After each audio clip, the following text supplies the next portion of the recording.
Hi friends, மே 5க்கான current affair தான் பார்த்துட்ருக்கோம்.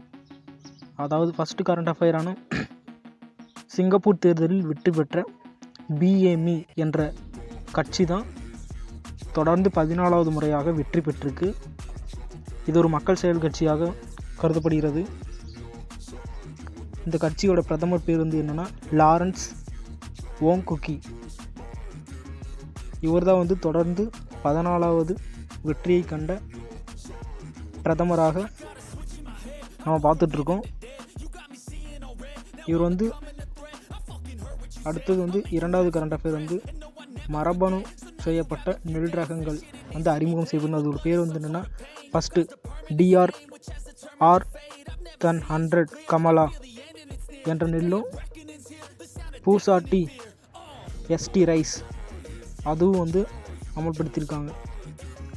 தெலுங்கானா உயர்நீதிமன்ற நீதிபதி வந்து காலமாயிருக்காரு. அவர் பேர் வந்து MG பிரியதர்ஷினி.